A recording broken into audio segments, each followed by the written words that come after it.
Gerardo Toledo es doctorado en estudios mediales en 2012 por la Universidad de Western Ontario en London, Ontario, Canadá.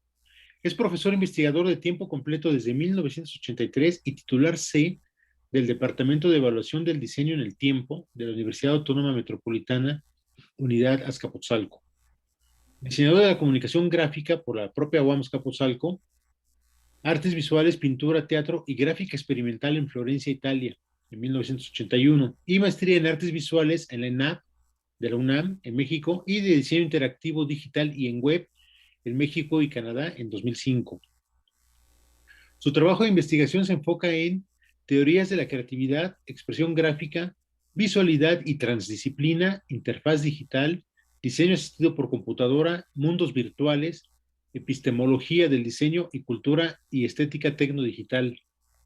Fue reviewer y colaborador de The Metaverse Creativity Journal en el Reino Unido, The Journal of Virtual Worlds Research y Subtechnologies en Canadá, de 2013 a 2017, y en 2014 un capítulo suyo, Consonantal Hallucination, aquí me complicaste, pero bueno, Brains of Second Life Based Work, fue publicado en el número 4, volumen 1 de Metaverse Creativity. Ahorita a lo mejor nos platicas qué es eso. En Sí, 2013, un claro. capítulo suyo fue seleccionado y publicado en el libro Immersive Internet Reflections on the Entangling of the Virtual with Society, Politics and the Economy, Suecia y Reino Unido. Thailand and Power Macmillan, Reino Unido, y es miembro del NVWN, que es Nordic Virtual Worlds Network, colectivo de investigación sobre virtualidad y tecnocultura con sede en Estocolmo, en Suecia. Su obra artística ha sido expuesta en México, Canadá, Estados Unidos, Japón, Suecia, Dinamarca, Inglaterra, Noruega, Francia, España, Italia, Argentina y Portugal, como parte de las colecciones de los museos de arte moderno de Setagaya, Japón, Casa de la Cultura de Argentina en México y de México en Argentina, Museo Nacional de la Estampa en México, Christine M. Barnick Gallery de la Universidad de Toronto, Canadá, y del acervo artístico de la UAM. Está casado con la artista visual Diane Pierce y es padre de una niña actualmente de 13 años de edad. Tiene doble nacionalidad, mexicano y canadiense. Desde el año 2006 reside en Canadá. Pues muy bien, Gerardo. Bienvenido. Creo que nos va a hacer pedazos Gracias. por estar hablando de domis y de dibujo a mano. Gracias, Venga, Héctor. venga, venga. Adelante, el espacio es tuyo. Sí, muchas gracias. Bueno, buenas noches, buenas tardes, me imagino, para ustedes. Voy a tratar de ser lo más breve posible y voy a abordar algunas partes de dos presentaciones que ya estaban armadas con anterioridad.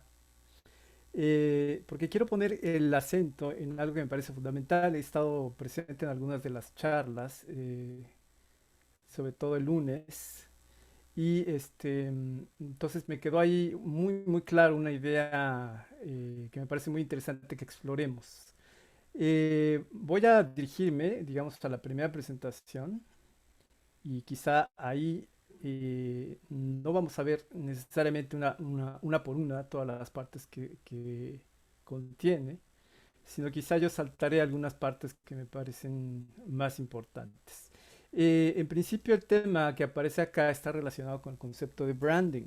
Yo desde hace mucho tiempo, podría decir bastantes años quizá, vengo enseñando la materia de diseño de envase en la UAM y en los últimos 5 años, por lo menos 4 y medio, le hemos dado un giro muy particular, sobre todo considerando el concepto de branding. Ustedes saben que esto está como muy presente en la cultura hoy en día. Es decir, es un mecanismo que se deriva de muchas corrientes que están ahí, digamos, interactuando con las personas comunes y corrientes.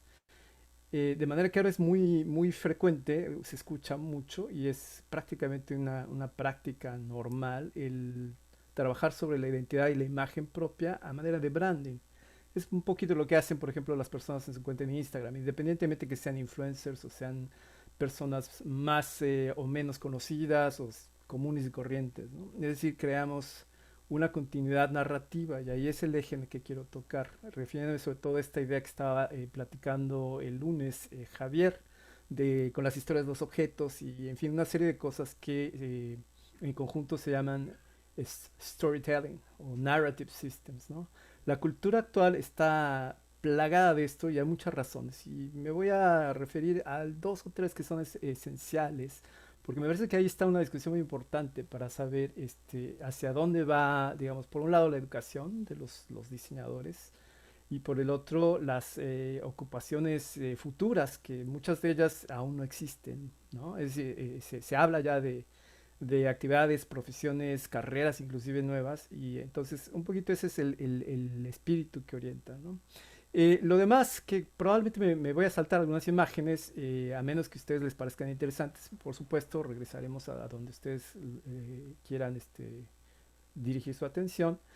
Tienen que ver con la mecánica con que se enseña este taller de diseño de branding. El taller es, repito, se llama diseño de envase, pero en forma, digamos, íntima entre los estudiantes y yo, como su asesor, su profesor. Lo llamamos branding es packaging design y packaging design es branding. Es un enfoque muy interesante. Entonces voy a comenzar con eso y más adelante vamos a ir desglosando un poquito estas ideas. Bueno, adelante entonces. Bueno, ahí está. Ya le agradezco muchísimo a Héctor, pues por supuesto la invitación y la presentación que hizo. eh, y vamos a darle a este asunto. Bueno, ahí tienen ustedes un extracto, un par de párrafos de un autor que se llama Sterling, Bruce Sterling. Es un libro muy, muy interesante del 2005 que se llama Shaping Things. ¿Sí? Entonces lo dejo ahí para que ustedes lo lean. Eh, no lo voy a traducir palabra por palabra, simplemente voy a referirme a la idea general. Ahí tiene Sterling, está haciendo uso de, sobre todo, un par de términos. Uno de ellos sería gizmo, ahí lo pueden ver arriba, y el otro es el término spime. Esto responde a una clasificación muy interesante que hace Bruce Sterling en este libro, porque traza una especie de historia muy personal. No es una historia en el sentido, digamos, científico, o sea, como ciencia social, digamos, sino es una historia más personal. Consideraba que Bruce Sterling esencialmente es un escritor y es un escritor de ciencia ficción, pero em, su especialidad, su amplio conocimiento en el contexto del diseño lo hace ser un personaje muy, muy importante, siempre presente en eventos muy, muy significativos que tienen que ver con la teoría del diseño. Entonces, lo que dice ahí Sterling básicamente es que nos movemos en una tecnosociedad que está dominada por gizmos. Eso es más o menos hacia aquellos años, los primeros años del siglo XXI, ¿no? Y reflexiona porque está en su casa tomando una copa de vino y está viendo la botella tiene una etiqueta, la etiqueta tiene un código de barras, tiene algunas informaciones de carácter legal y también sanitario, ¿no? Entonces Bruce Sterling reflexiona que como esa botella hay cientos idénticos, ¿no? Quizá miles de copias idénticas porque se produjeron industrialmente y en forma masiva, y que esas botellas además se enviaron desde Italia a California para salir a la venta en una vasta cadena de supermercados, ¿no? Y luego dice, sí, esta botella de vino tiene además una página web. Y así es como nos adentramos en el mundo futuro de los spimes. Ahorita, un poquito más adelante, voy a tratar de hacer una definición lo más concreta posible del término spime. Y me interesa lo que está, por supuesto, en amarillo, ¿no? Dice, en un mundo spime, los diseñadores deben diseñar no solamente para los objetos o para las personas, sino para las interacciones tecnosociales que unen a la gente y a los objetos, diseñando para la oportunidad, el costo de oportunidad y la carga cognitiva. Entonces, si yo estuviera en una clase, diría así, si ustedes fueran mis alumnos, entonces yo diría, esto es importante, ¿no? Esta parte de, perdón, discúlpeme, esta parte de costo de oportunidad y carga cognitiva. Si son así perspicaces, se van a dar cuenta por qué. Dice, estos recursos merecen atención especial de parte del diseño de los diseñadores porque son recursos que están hoy en día en scarcity, escasean hoy en día, ¿sí?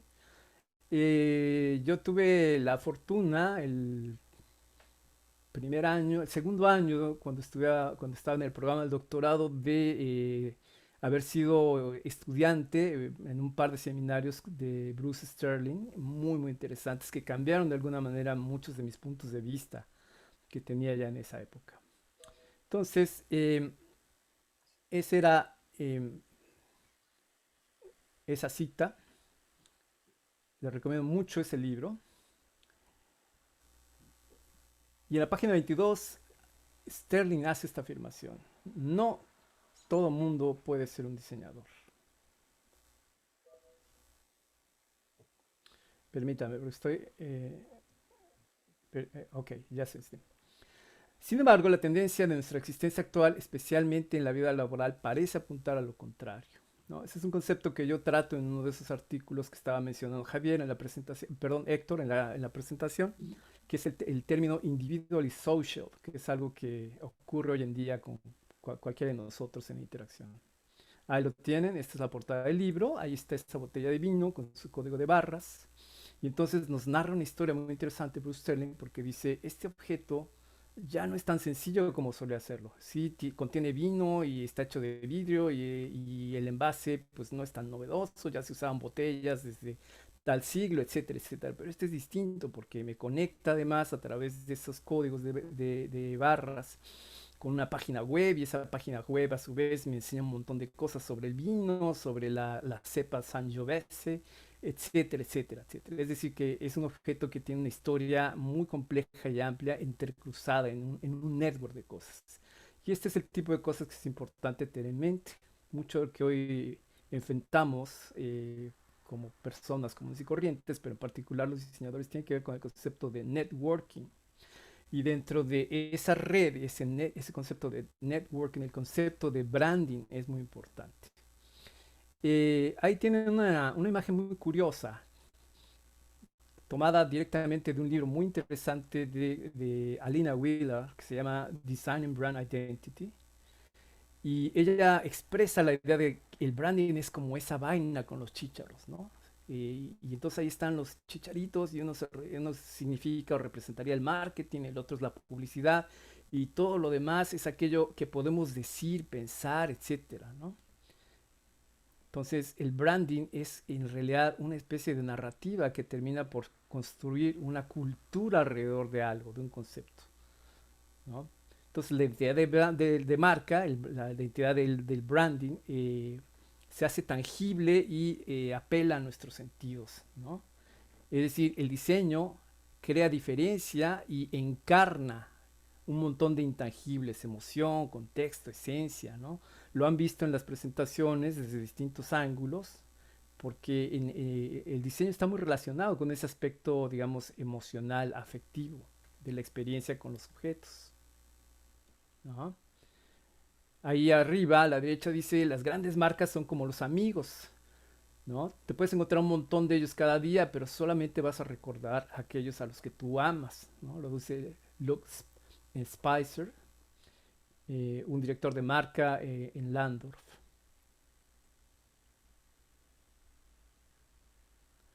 Entonces, branding significa diferenciación deliberada. Y este es otro concepto que debe ser como muy, muy claro para poder ensamblar algunos otros conceptos que vamos a ver más adelante. Tenemos el caso de las marcas personales, que es la forma en que un individuo construye una reputación, ¿sí? Ya se dan cuenta un poquito por dónde va el asunto. Hace unos minutos Ramiro nos estaba platicando sobre la buena traducción, la buena disciplina que consiste en saber hacer buenos dummies, saber manejar los materiales, saber representar con eficacia y con claridad lo que uno puede proyectar. Y eso es parte un legado, un atributo, digamos, de personal de un diseñador, ¿no? Ahí tenían varios otros, ¿no? Entonces voy a ir un poquito más rápido. De manera que hablamos de una cultura. En términos de qué tan fuertemente la gente puede, por ejemplo, creer en una organización, en la organización a la que pertenece, en sus preceptos básicos, y todo esto apela, apunta, digamos, al éxito. sea, son factores que determinan el éxito. Ahí en la gráfica abajito pueden ver ese como diagrama de Venn. Por un lado tenemos una organización en su aspecto visible, vamos a decir, y luego frente a ella está una comunidad que puede ser invisible y donde se intersectan, ahí se crea una interacción y se puede determinar o nombrar como una cultura. Cultura en dos sentidos. Al menos en inglés, culture tiene esos dos atributos, esas dos posibilidades semánticas. Es decir, cultura en el sentido de nurturing, ¿no? Como algo que se crea, que se alimenta, que crece, que se desarrolla. O cultura en el sentido de un cultivo, algo, por ejemplo, con lo que se experimenta o con lo que se establece cierto tipo de interacciones de manera sistémica.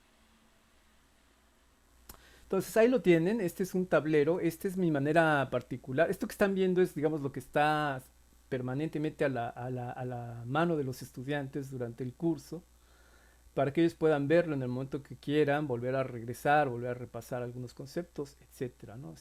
Hay una URL que se les suministra y entonces ellos pueden ir a esta presentación y verla, reverla cuantas veces quieran.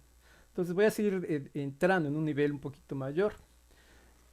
Vamos a hacer caso un poquito a este esquema. Tenemos el concepto de brand o branding al centro.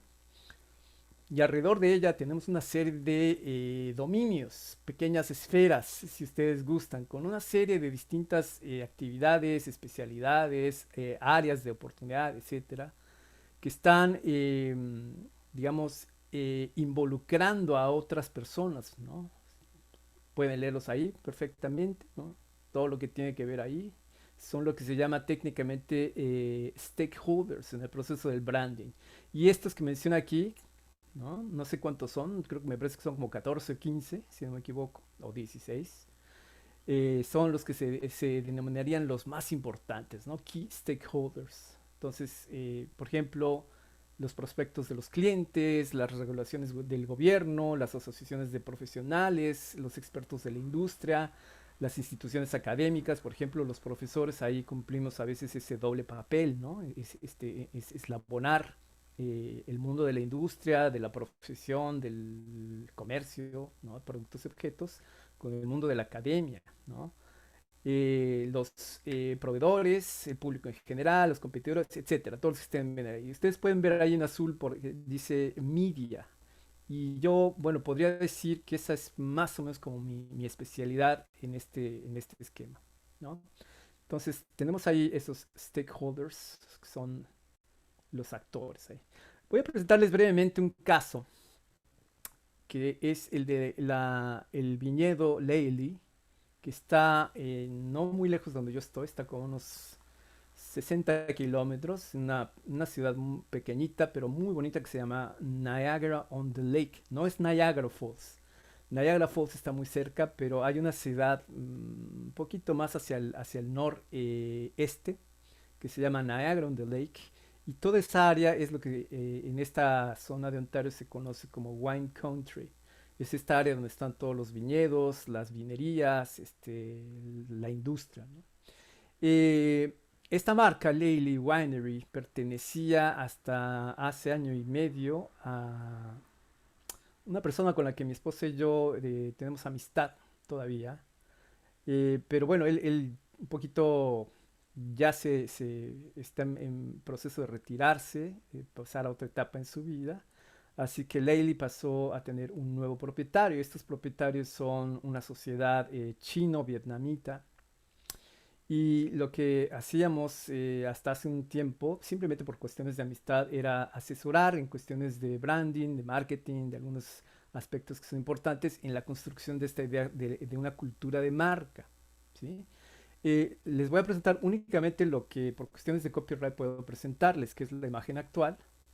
Y hay otras cuestiones que incluso involucran la posibilidad de un rediseño. Estamos en el proceso de conocernos con los nuevos dueños. Ellos saben que hemos estado con este trabajo fundamentalmente de asesoría por cuestiones de amistad.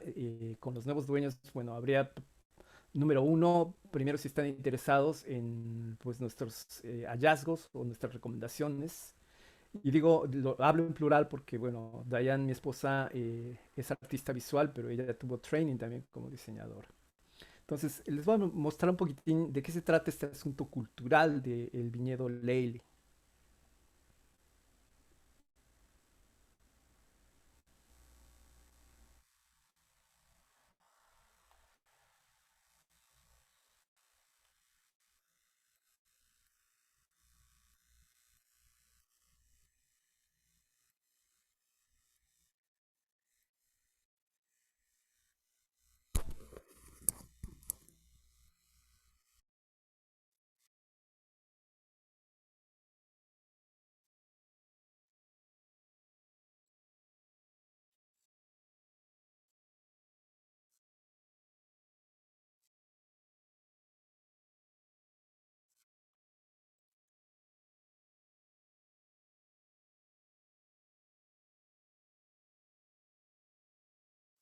Pues voy a pausar ahí porque este sería el concepto clave al cual vamos a tener que construirle todo un ecosistema de comunicaciones, que es el vino congelado, ice wine, que no sé si es propiamente la traducción perfecta, discúlpeme porque ando con una- una- un pequeño cortocircuito con los lenguajes, ¿no?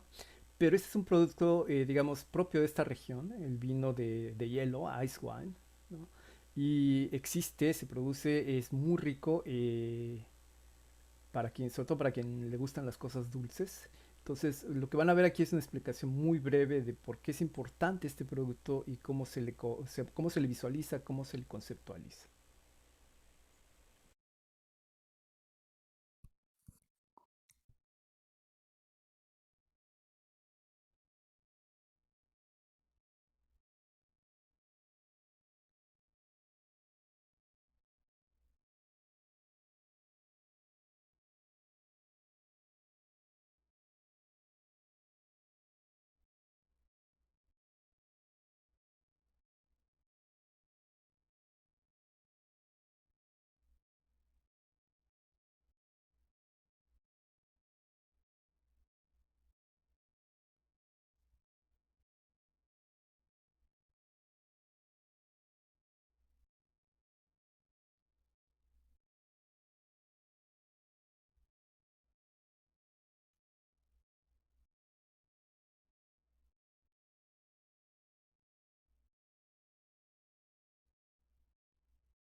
Bueno, pues entonces ahí lo tienen. Y de manera que el concepto de marca eh, puede significar, entre otras muchas cosas, un traslape de planos que pueden ir desde lo identitario, casi prácticamente desde el punto subjetivo, hasta lo virtual, ¿no? Atravesando un network, repito, de comunicaciones globales que se expanden prácticamente por todo el mundo.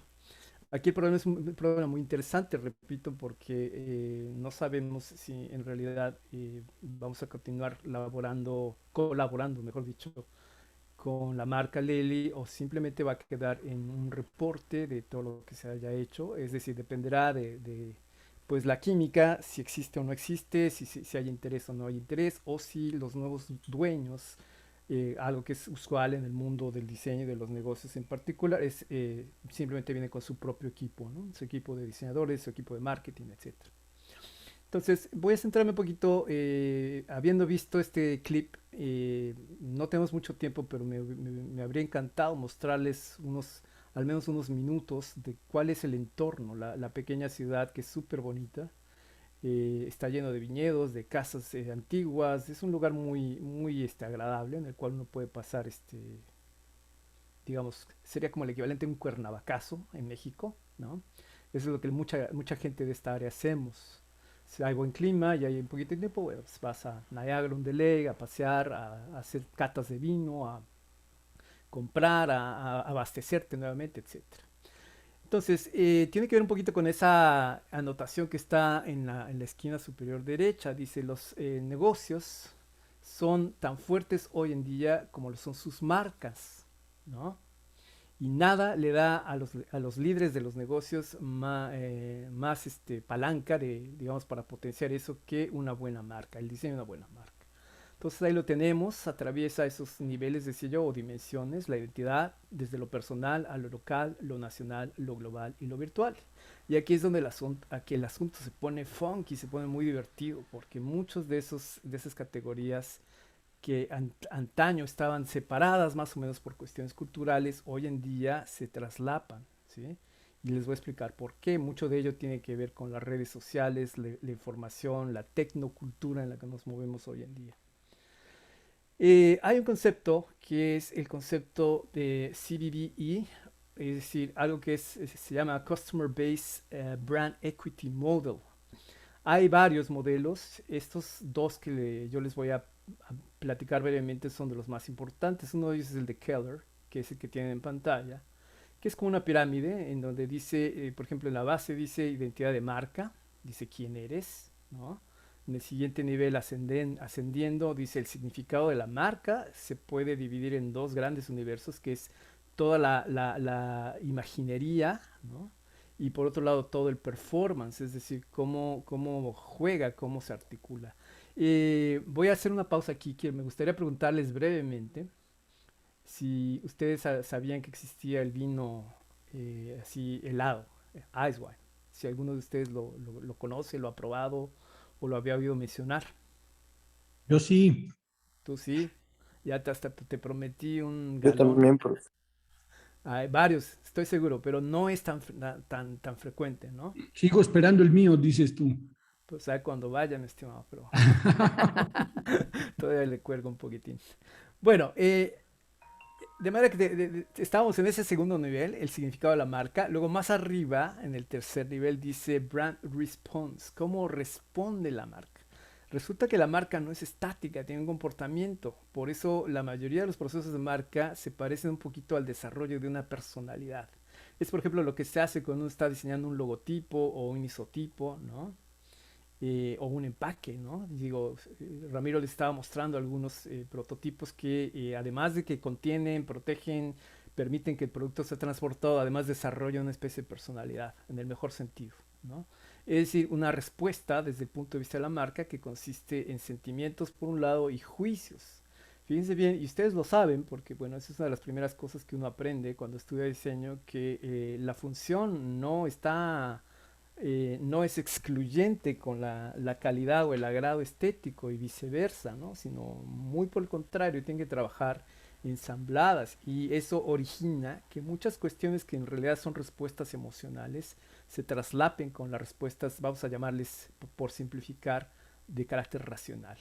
Y en la cúspide, Keller pone un término que le llama resonancia, ¿no? Es decir, ¿qué tal tú y yo? Es decir, es como si hubiera una especie de cortejo, ¿no? Entre la marca y las personas. Entonces, este sería un poquitín ese modelo de... permítame un segundito. Es que estoy en pantalla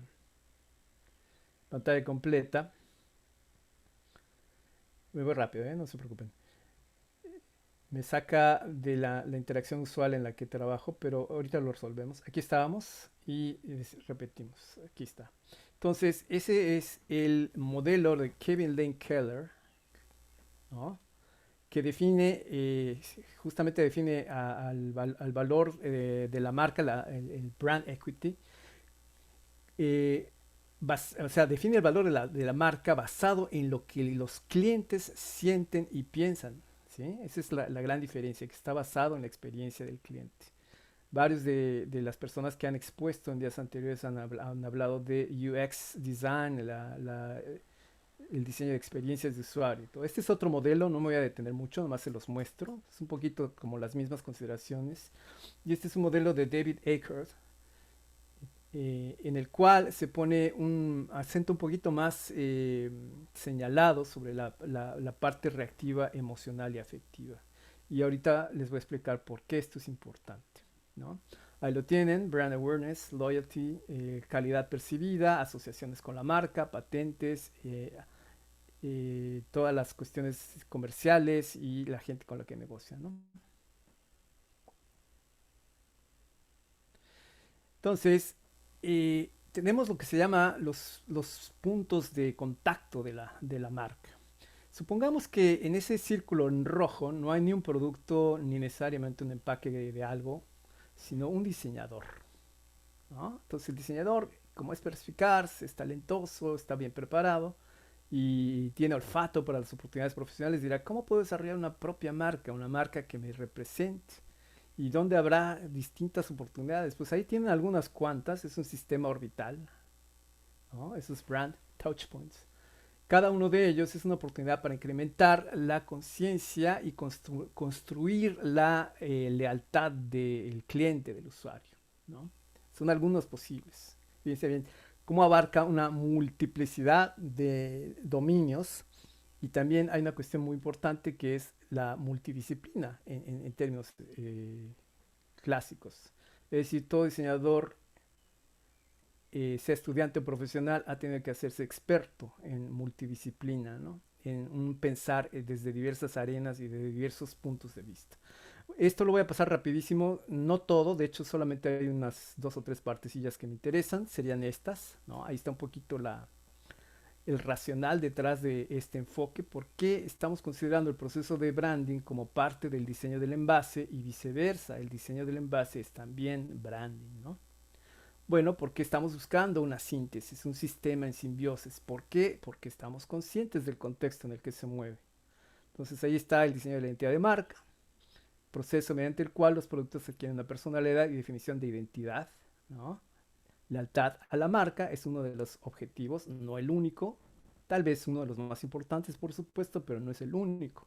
Y tiene que ver sobre todo con experiencias positivas, afectivas y racionales. Entonces aquí está explicado de manera gráfica. Estoy seguro que los diseñadores, la gran mayoría de los diseñadores, preferimos siempre la información visual a manera de gráficas, esquemas, ¿no? Digamos que tradicionalmente existían dos perspectivas. Uno que considera que el packaging y el branding son dos áreas diferentes por razones específicas que son buenas, que son válidas. Y otro que dice que el packaging es branding, ¿no?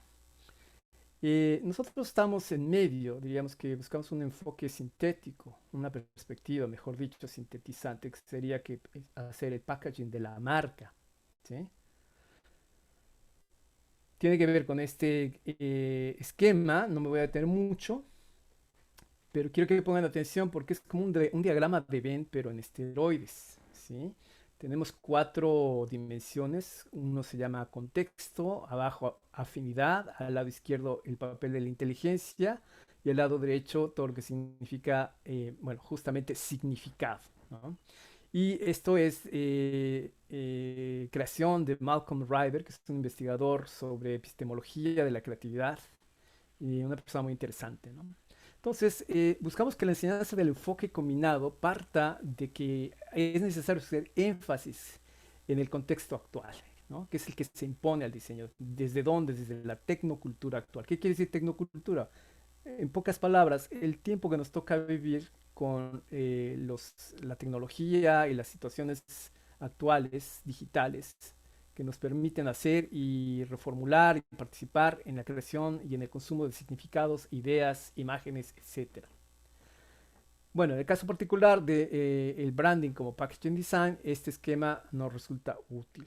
¿Por qué? Bueno, porque pueden ver ahí que hay una serie de articulaciones que son fenomenales para entender el proceso del proyecto de diseño general. Es decir, el contexto siempre nos va a permitir ensamblar articulaciones que son muy, muy importantes para toda creación, digamos, de carácter conceptual en el diseño, independientemente de la disciplina.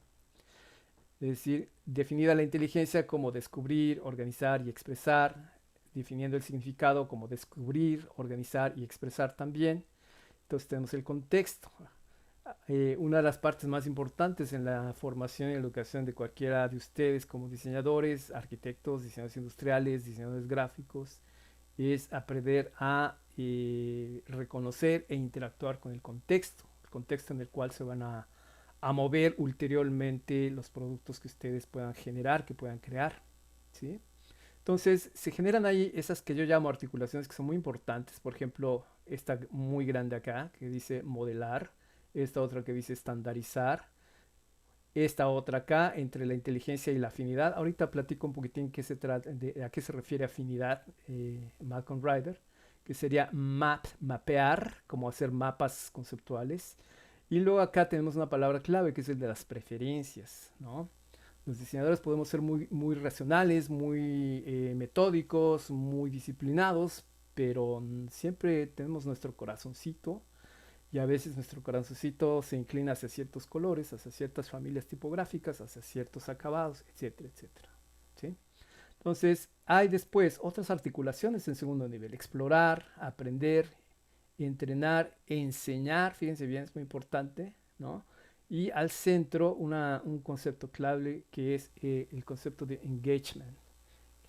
Eh, yo normalmente en esta parte a mis alumnos les pregunto, hago una pausa muy breve y digo, ¿qué entienden ustedes por engage? Vayan, búsquenlo, tradúzcanlo. ¿Alguien se anima a darnos una traducción, ¿no? Sobre todo en el contexto de diseño? Engage. Fíjense bien que este término se utiliza mucho, por ejemplo, en los videojuegos, en algunos que son de carácter como, vamos a decir, protomilitar o violento, ¿no? Cuando hay un escuadrón de aliados que van a combatir con los enemigos y entonces hay un engagement, ya entran a punto de, ¿no? Entonces, engage es una síntesis muy importante. Hay una explicación aquí del lado izquierdo. No la voy a leer toda, simplemente me voy a referir al párrafo central, que es este. Esa asociación entre contextos y afinidades puede ser ad hoc, es decir, puede ser perfecta, a la medida, etcétera. Puede ser habitual, producto de la frecuencia y la repetición, o puede ser formulaica, es decir, tenemos formas ensayadas. Y las influencias en ello pueden ser internas, externas o una combinación de ambas. Cuando uno va a la escuela de diseño y empieza a darse cuenta que el asunto es muy interesante, es absorbente, es obsesivo, pero al mismo tiempo se da cuenta de la magnitud de la empresa en la que uno se metió como estudiante de diseño. Es decir, te das cuenta que no es nada más lo que me gustaba, no es nada más que yo dibujo bien o que tengo buen sentido estético y cromático, sino que hay que ser muy, muy capaz en distintas áreas y que no hay fórmulas, ¿se dan cuenta? Esa es, digamos, toda esta definición de lo que Malcolm Ryder denomina como afinidades. ¿Hacia dónde apunta eso? Bueno, esto es lo que me voy a saltar porque son conceptos muy sencillos de la marca. Simplemente para tenerlas en cuenta, ahí hay 6 funciones que son muy importantes. Fíjense en la número 5, perdón, la número 4, la función de personalización, y luego la siguiente, que es la función lúdica, ¿sí? Ahorita vamos a explicar un poquitín. Toda marca se mueve en esos parámetros. Entonces, de ahí se desprende el valor. ¿Valor en qué sentido? Bueno, fidelidad a la marca, el reconocimiento del nombre, calidad percibida, conjuntos de acciones percibidas, el valor económico en sí, ¿no? Si yo les presento aquí 4 o 5 imágenes de las más conocidas, todo el mundo las va a reconocer, ¿no? Estas son funciones del diseño de envase como marca, ¿no? Número 4 y 5 son las que convencionalmente más absorben la energía de los diseñadores.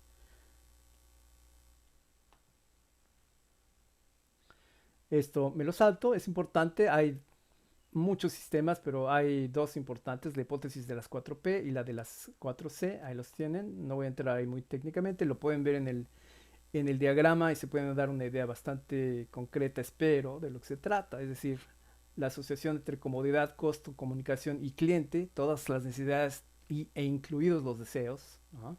Que este desdoblamiento afectivo. Y luego coinciden con las áreas que técnicamente se definían, son como etapas en las que el proceso del branding tiene que ir estacionándose brevemente para tomar input y producir output también.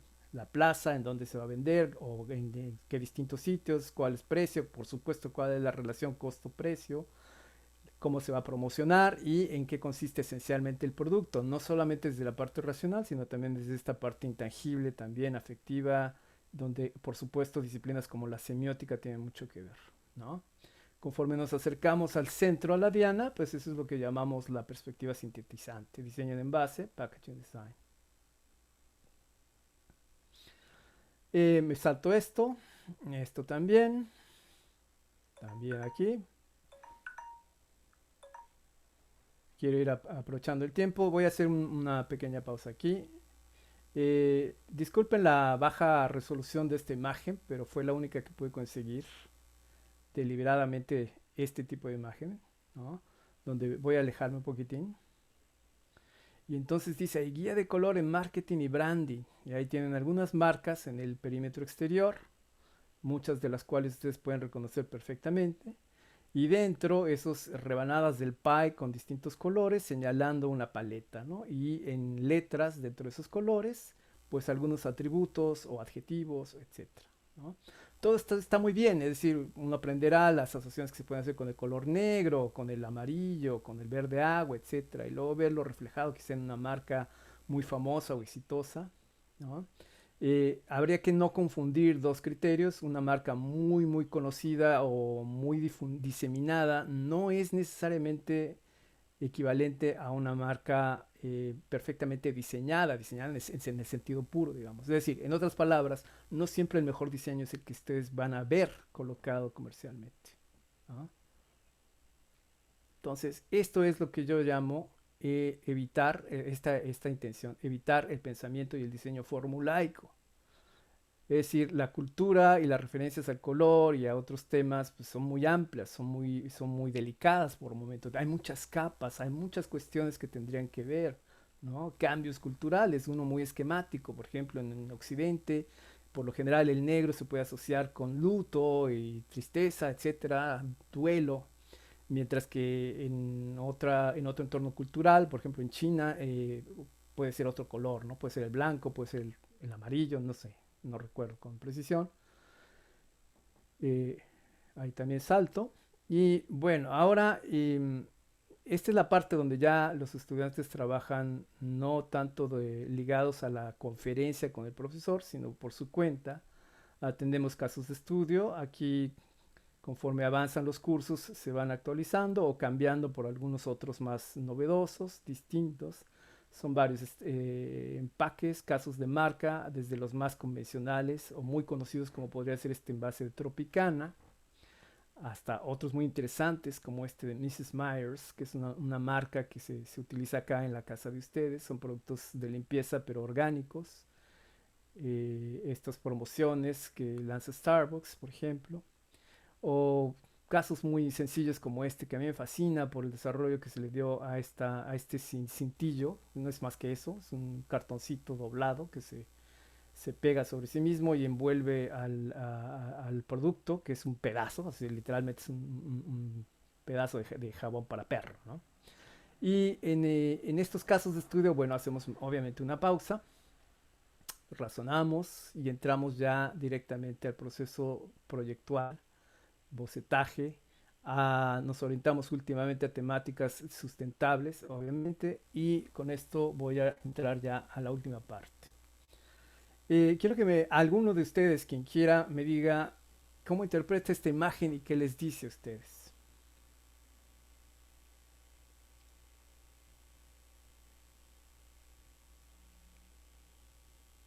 Dice ahí, esta es una camiseta de un diseñador. Luego abajo, entre paréntesis, usa helvética y es negra.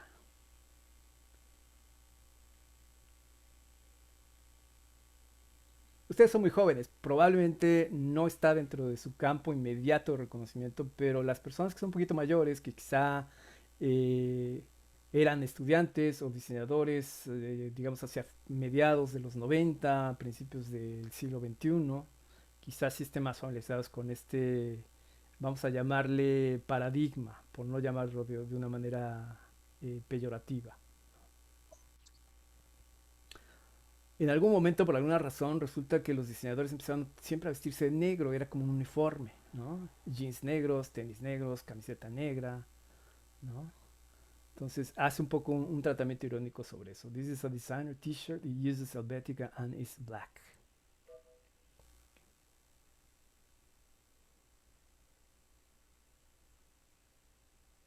Bueno, vamos a relacionarlo con esto que se ha mencionado ya en varias ocasiones, lo que en algunos textos llaman los 10 mandamientos del buen diseño de Dieter Rams.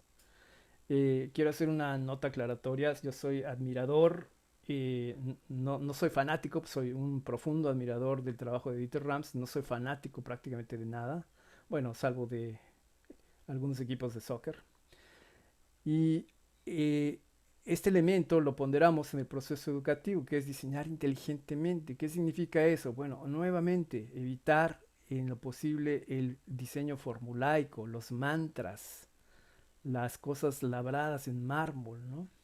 Aquí lo tenemos, ¿no? Directamente extraído de ese libro, Los 10 Mandamientos, por eso lo estoy entrecomillando, del buen diseño de Dieter Rams. Y ahí en azul violeta es una anotación mía, dice, evitemos eufemismos como es mandamientos, ¿no?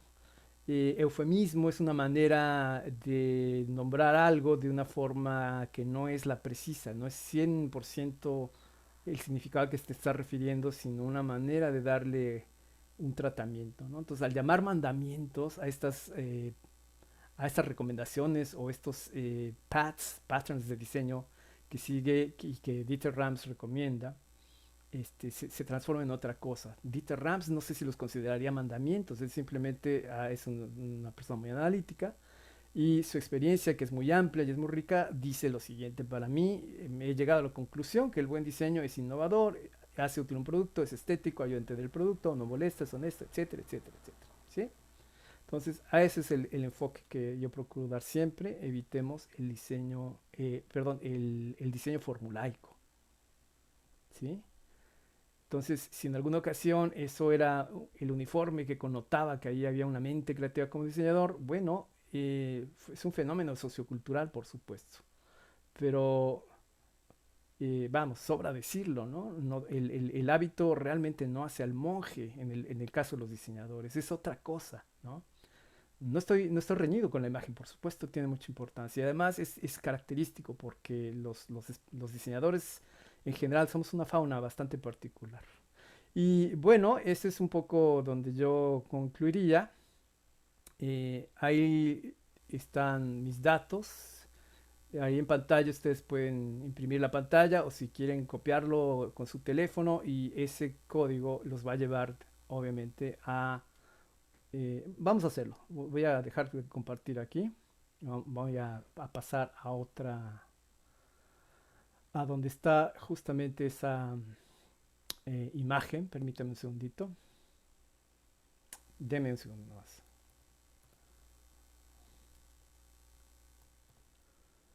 Y ahí van a poder encontrar pues mis datos. Es lo que yo utilizo hoy en día como tarjeta de negocios, vamos a decir así. Un segundo, está cargando y les muestro. Entonces, cuando ustedes siguen ok, ese código los va a llevar a esta imagen.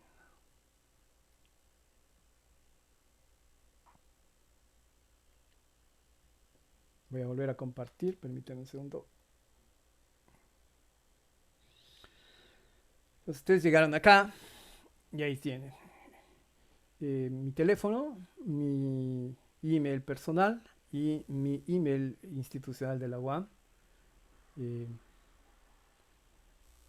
esta tarjeta tiene reverso, Entonces tiene ahí activados varios links que son importantes. Voy a seleccionar, déjeme pensar cuál. Quizá este, porque este es el que me permite ampliar brevemente el asunto del contexto. En este caso, el contexto en el que yo me muevo. Este los llevaría. No sé si siguen viendo la pantalla a la que me lleva. ¿Me pueden confirmar? Deberíamos estar viendo una Sí, pantalla de la Universidad de Western, donde está una tesis, mi sí, sí tesis la doctoral. vemos. ¿Sí la ven? Muy Sí. bien, gracias. Voy a regresar acá. Este otro nos va a llevar, por ejemplo, a un website. ¿Me confirma si lo están viendo? Dice Realidad de Escritura para Diseñadores. Sí.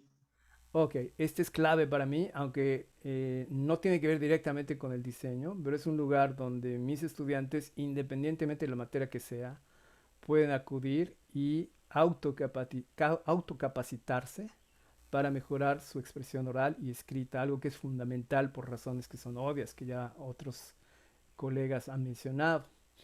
Este otro, y con esto concluyo, eh, voy a presentarles brevísimamente que se trata. Este era un proyecto de investigación que acabo de concluir hace un par de meses en la UAM. Este es parte de mi reporte final. Entonces yo hablo ahí de contexto. Y este es el contexto en el que yo me muevo para que quizá complemente un poquitín quién es este bicho que les está platicando y presentando ahorita bastantes cosas. Por ejemplo, el concepto del metaverso estaba ahí, ¿no? Y no sé si alcanzan a leer estos 5 ítems que están acá, ¿no? Que se refieren a la inteligencia artificial.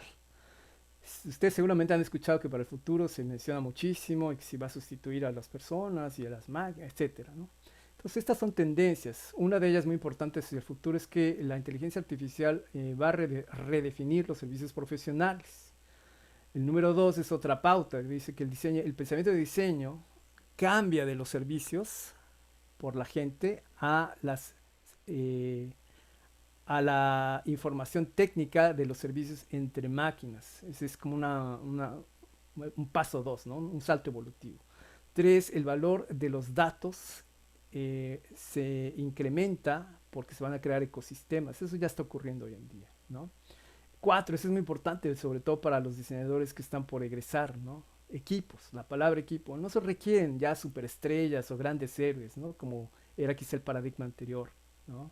Sino gente que sea, que pueda asegurar y mostrar un desarrollo muy alto en distintos terrenos, ¿no? Es decir, multitasking, multidisciplina, etcétera, ¿no? Y 5, que es una tendencia muy interesante hacia el futuro, que hay una nueva ola de negocios, líderes de negocios, que van a acelerar la transformación de los mismos negocios. Entonces, eso es lo que yo me dedico un poquito, además de ser diseñador, que es a trabajar en el territorio de la enseñanza del diseño, la epistemología del diseño. ¿Sí? Y ahí está ese libro que mencionaba Héctor en la presentación, Diseñar para el mundo que viene. El metaverso es concretamente lo que se llama coloquialmente el ciberespacio. Y mi especialidad, podría yo decir, es que hago investigación multiperspectiva. ¿Sí? La ciudad es una red, no es un lugar. Esto es fabuloso y me imagino que los arquitectos coincidirán con esta idea, porque está rediseñando prácticamente toda nuestra idea. Por cuestiones de tiempo no me voy a detener mucho ahí, porque esto nos conecta con videos y otras cuestiones. Me voy a quedar con el último esquema, muy rápido. Todo esto está activado. Ahí está un desdoblamiento, lo que les decía, esta como reformulación metodológico-teórica del proceso creativo. Y estaríamos aquí, ¿no? Es decir, empezamos a dejar atrás un paradigma del diseño que se basaba en la enseñanza-aprendizaje en forma arcaica, desconectada o bien desfasada. Y nos dirigimos a un paradigma novedoso que tiene que ver con la enseñanza-aprendizaje actual, ¿no? Los ejemplos están aquí, les voy a mostrar uno solo. Por ejemplo, trabajo con mis alumnos, me dicen si lo heredaron, si están viendo la ventana que yo estoy viendo. Dice Maricruz Mars, ¿si lo ven? Sí, sí, lo vemos. Correcto. Por ejemplo, esta es la manera en que yo trabajo con ellos en un curso teórico que se llama Cultura y Diseño. Trabajamos sobre temas estéticos, de diseño, de tecnología y en lugar de escribir reportes o hacer presentaciones en equipo, los mismos estudiantes van y hacen uso y desarrollo de esas capacidades que estábamos mencionando, ¿no? Las capacidades de desarrollo. Este otro nos va a llevar a otro website que tiene que ver con una disciplina muy importante que es la de la retórica visual. En serio, yo sé, se los puedo decir porque lo he vivido en carne propia. La semiótica, la retórica son disciplinas áridas, a veces muy inamistosas, pero son muy, muy importantes para todo diseñador. Entonces, yo trato de trabajar de manera convergente y de alguna manera predicar con el ejemplo. Por ejemplo, en estas áreas, en los distintos websites que yo desarrollo para mis cursos, siempre tengo estas áreas, listas de videos en YouTube, cuentas en Pinterest, espacios Dropbox, presentaciones en Prezi, como la que están viendo en pantalla. Y bueno, es más o menos como donde yo coincidiría, finalizaría con eso. Ahí lo tienen nuevamente, este website. Y también desde este sitio siempre están interconectados, ¿no? Ahí hay otro website más que es el de semiótica y la parte principal que está conectada desde mi tarjeta electrónica que es este, que sería mi página blog personal, donde yo concentro todo mi trabajo como investigador, como docente, como artista, etcétera, etcétera. Y yo creo que con eso es suficiente. Voy a dejar de compartir y yo creo que ahí podríamos concluir. Y pues les agradezco muchísimo la presencia, su paciencia y estoy a su disposición si hay preguntas. Muchas gracias. Gracias Héctor, nuevamente. Al contrario, Gerardo, muchas gracias. Bueno, varios temas por ahí reveladores con lo que nos has presentado. Me gustó una que no sé si también se vuelve paradigmática, no todo puede ser, no todos pueden ser diseñadores, ¿no? Exacto. Ahí Sí, tenemos un tema, yo lo sufro mucho, siempre digo que el pequeño arquitecto que todos llevamos dentro, y en más de una ocasión me ha tocado enfrentarme con clientes que tienen una idea muy clara de lo que quieren hacer y todo el bagaje arquitectónico que uno trae o de formación de arquitecto dice que no puede ser así, ¿no? Que no es lo mejor. En fin, interesante esa parte. Y luego, una pregunta, me quiero atrever a hacerte una pregunta yo. Eh, el diseño contra el valor de la marca. ¿Cómo insertarías esta parte del valor de la marca en el proceso de diseño? Porque ya Cristian Carretero el lunes nos hablaba del diseño corporativo hablando en términos arquitectónicos, ¿no? sí. Entonces, bueno, ¿cómo algo que reflexionamos el lunes era cómo esa necesidad de imagen corporativa se vuelve parte de un proceso de diseño o de una necesidad de resultado del diseño? Entonces, si nos vamos a un modelo de diseño, a una metodología de diseño, ¿dónde metes este branding para que sí llegues al resultado que otra parte del cliente está deseando? Y para ya cerrar yo mi parte ahorita, me hiciste recordar una cuestión anecdótica que debe tener como 10 años, cuando Gap cambió su logotipo y el público le dijo, no, No. regresa al que tenías porque era mejor, ¿no? Es el que me gustaba, ¿no? Pero Sí. bueno, insisto, anecdótico, más bien el tema de cómo meter el valor de la marca como parte del proceso de diseño. Bueno, es un proceso muy complejo porque fíjate que hay una serie de influencias que son muy, muy insidiosas, por un lado, y a veces también medio complicadonas de neutralizar, que es el papel de la cultura mainstream, como se dice aquí. Digo, yo te lo puedo, digamos, como decir desde mi posición, así como de trasterrado, digamos, tengo ya casi 20 años acá en Canadá. Y entonces ahora puedo decir que sí, pues tengo una idea más o menos objetiva de algunos aspectos de la cultura norteamericana en general, ¿no? Es muy distinto a Estados Unidos, ahí sí tengo que aclarar, ¿no? En esta zona donde yo estoy en Canadá es más bien, es muy marcada la influencia británica, este, pero aún así es tanta la influencia, ¿no? Digo, estamos a 80 kilómetros pues de la frontera, ¿no?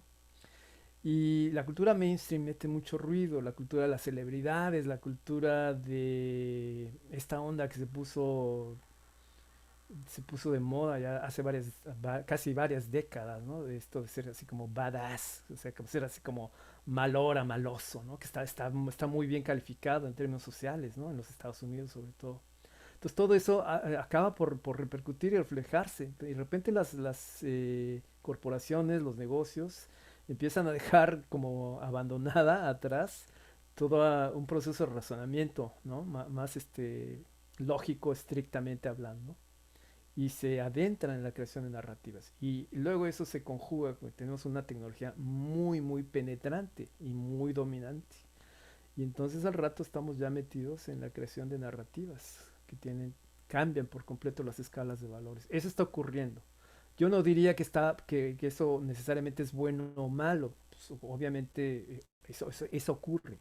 Y el papel de todos los que nos dedicamos un poquito a analizar qué ocurre con la información y con los medios, pues es disectar el fenómeno, ¿no? Lo mejor que se pueda. Pero para no dar vueltas, mira, el valor de marca suele estar siempre asociado con el buen diseño. Eso sí es una garantía. La mala onda es que hay mucho diseño, sobre todo en el área del diseño de identidad gráfica, que puede pasar por ser un excelente diseño cuando no es más que una bonita silueta, ¿no? Presentada de manera espectacular, porque hay una tecnología muy poderosa que te lo permite. Y entonces yo creo que hay que ser como proactivos. Es una especie de comentario que siempre hago con mis estudiantes. No, no, sería fácil caer en el papel de víctima, ¿no? Ay, entonces ¿para qué estuve 4 años? ¿Para qué me esfuerzo? ¿No? Sí. No, eso mide y va a tener una influencia directa y tú tienes que saber leer el juego, ¿no? Y llegar a dominar, ¿no? ¿Cómo? A través de una integralidad mucho más profunda de lo que sabes hacer, ¿no? Ahorita que mencionabas ese ejemplo de la arquitectura y lo que estaba presentando Cristian el otro día, me vino a la cabeza una anécdota de una persona que, bueno, no la conozco, pero es una persona que vive acá no lejos. Es una señora muy rica, tiene mucho dinero. Y hace algunas décadas, esto cuenta la gente, porque es como una anécdota del pueblo, digamos, ¿no? Que llegó con un picaporte que encontró en algún lugar muy bonito, ¿no? Y fue y buscó hasta que ubicó un arquitecto que le gustaba. Dijo, a ver, quiero que me haga una casa que vaya con este picaporte, ¿no? ¿Sí? Parece irónico, divertido, como anécdota es muy chistosa, pero tiene unas implicaciones, si lo pensamos bien, que te hablan de esa deformación de la narrativa cultural, ¿no? El hecho de algo que se llama acá en Norteamérica self-entitlement, ¿no? Esto que es pavoroso, lo puedes ver en los kinders, de que empiezan ahí ya los concursos, bueno, no literalmente concursos, quiero decir, es como una dinámica propia entre los niños que son populares y los que son nerds, ¿no? Y eso empieza ya en el kinder, y dices, ahora sí que, wait a minute, ¿en dónde estamos, no? O sea, ¿de qué me están hablando? ¿Sí? Es un temazo, súper complejo. Sí, sin duda da para mucho, ¿no? Y a lo mejor de repente esta situación de todos aislados a distancia y demás, a lo mejor apacigua un poco las cosas, de repente detonará otras, pero bueno, vamos a seguir porque tenemos el Sí, tiempo muy complicado. por supuesto que Y sí. Yasmín, ¿tendremos por ahí algo, por favor? Claro, nos comenta Javier Olivera. Qué interesante frase la de las marcas son como los amigos. Muy buena ponencia. Mi pregunta es, ¿les recomienda a los alumnos tratar de hacer branding de sus proyectos escolares? Bueno, ahí, fíjate, Javier, gracias por la pregunta. Es una pregunta es una pregunta clave. Yo voy a ser muy didáctico, o sea, no voy a responder como persona o como diseñador, sino más bien voy a responder como profesor, ¿no? Tengo ya muchísimos años enseñando. Yo me inclinaría a decir, no vas a hacer branding con tus proyectos, por lo menos no los vas a hacer, no te conviene hacerlos. Es más, no te lo permito, no es cierto. En los 2 primeros años, 2 y medio, ¿no? Ya cuando el estudiante es un poquito más maduro, ya está, en el caso de la UAM, en el noveno, décimo primer trimestre, ahí la cosa puede ser distinta. Pero en general yo creo que no hay que estimular estas prácticas de el protagonismo basado en un pseudo branding personal. El proceso de branding personal es muy serio y es muy engañoso. Hay que saber muy bien qué estás haciendo. Es como yo respondería. Gracias. Nos comenta Ramiro Salgado. Gracias por tu interesante presentación, Gerardo. Además del libro de Alina Weller, ¿qué otros recomendaría a los que no iniciados en el tema? El tema de branding, bueno, está desde el libro de Naomi Klein, que se llama No Logo. Está este otro, perdón, déjame, se me fue ahorita el dato, pero ahorita te lo digo. Ambrose Gavin y otro autor por ahí. Em, Alina Wheeler a mí me parece fantástico porque es un libro como pensado exprofeso para diseñadores. Es poco texto, es sintético, muy bien escrito, muy claro, muy nítido y lleno de ejemplos gráficos. Es, Gerardo, perdón, Ambrose y Harris, ¿no? Debe ser. Ambrose y Harris, cierto, ¿Cómo sí. se llama? ¿Cómo se llama ese libro? Packaging de la marca, exactamente. No, porque sí, gracias. Gracias. Muy bien. Y nos pregunta Dani Lorias, buenas tardes, usted que ya está allá en Canadá, ¿dónde podríamos buscar cursos para irnos o en qué ciudades ve más campo para industrial? Como diseñador industrial, mira, en general,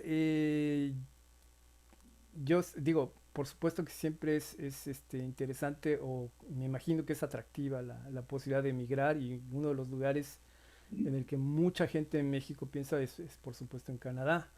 Yo lo que te sugeriría es venir acá a terminar de formarte, hacer un posgrado, a hacer alguna especialidad, por dos razones, porque los estudios, Canadá tiene un sistema, voy a simplificar esto para no extenderme, tiene un sistema de inmigración que por un lado es muy complejo y por el otro lado trata de ser muy justo en los términos en los que ellos quieren ser justos. Es decir, tiene muchas etapas que tienes que ir siguiendo. Y una de ellas que te simplifica todo es estudiar acá. Eso sería, así lo resumiría yo. Si uno está chavo, si no estás casado, si no tienes obligaciones, si tienes la manera, si estás perfeccionando tu inglés o ya lo tienes, y si a eso le puedes sumar francés, mejor aún, ¿no? Porque entonces serías trilingüe, algo que puede ser como de atractivo y de valor para las instituciones. Y entonces ubicarte después en un área donde puedes estudiar igual, puedes volver a estudiar diseño o perfeccionarte o alguna maestría. Es una dificultad que tienen muchos profesionistas en general de cualquier campo cuando vienen a Canadá. Por ejemplo, los doctores no pueden trabajar inmediatamente, tienen que certificar sus, sus credenciales, ¿no? Entonces, esa es una de las recomendaciones claves. Si estás en la edad adecuada, digo, siempre se puede estudiar. Yo vine acá y ya como ciudadano canadiense, bueno, en proceso de hacerme ciudadano, pero no estaba nada joven, ¿no? Yo comencé el doctorado con 48 años de edad, ¿no? Entonces, eso es como lo que te asegura que no tengas ese factor que te puede detener ahí, ¿no? Gracias, menciona igual Dani Lorias. Ya fui 2 veces, una de esas a estudiar en preparatoria para el inglés. ¿Sirve? ¿Sí? Si tú acreditas un nivel que te pidan y adelante, ¿no? Es decir, todo tiene que ser, ¿cómo te diría yo? Certificado y comprobado, ¿no? Esa es una cosa, es una dimensión en este país que no te puedo explicar. Lo voy a tratar de decir con poquitas palabras. Ya uno se acostumbra, yo ya estoy acostumbrado, pero los primeros momentos puede ser abrumadora la carga informativa que tienes que procesar para cualquier cosa, ¿no? Tan sencillo como, chin, se me echó a perder el furnace, o sea, el sistema de calefacción, ¿no? Y entonces tengo que reportarlo y tengo que sustituirlo y hay un proceso que llenar. Desde eso hasta instrucciones para comprarte un billete y poder moverte entre ciudades en el tren interurbano, porque no vas a encontrar necesariamente a una persona que te lo venda, es electrónico. Entonces, esta es la dimensión de ese país. Si uno no está preparado para eso, sí te cuesta mucho trabajo, incluido el idioma, ¿no? Yo voy a abrir un paréntesis brevísimo. Algunos años de mi niñez yo los pasé en Inglaterra. Yo he vivido familiarizado con el inglés desde que era niño. por supuesto que cuando empecé a estudiar y ya vine para acá, dije, ah, bueno, el inglés no es problema, ¿no? Es más, había enseñado en inglés ya en México para una universidad americana. Y aún así, el nivel que te exigían, sobre todo académico, pues implicaba algunos pasitos más, ¿no? Que hay que hacer. Y entonces esa es la clave, todo muy bien informado, todo muy en serio. Y si tienes, como dice la propaganda de la Embajada de Canadá, si tienes algo que ofrecernos, bienvenido. Por nada. Muy bien, Gerardo, pues muchas gracias. Esta última parte también, pues muy ilustrativa. Como bien dice, mucho mexicano que voltea a Canadá como una opción, ¿no? Sí, Interesante por un lado, muy triste por lo que implica querer dejar este país, pero evidentemente sí, así es. somos de la ventana y es muy comprensible la situación, ¿no? Pero bueno, Así es. gracias Gracias nuevamente. a ti, Héctor, gracias por la invitación y nuevamente a todo el elenco, a los participantes. Ya ahí tienen mis datos y pues estoy a sus órdenes. Gracias.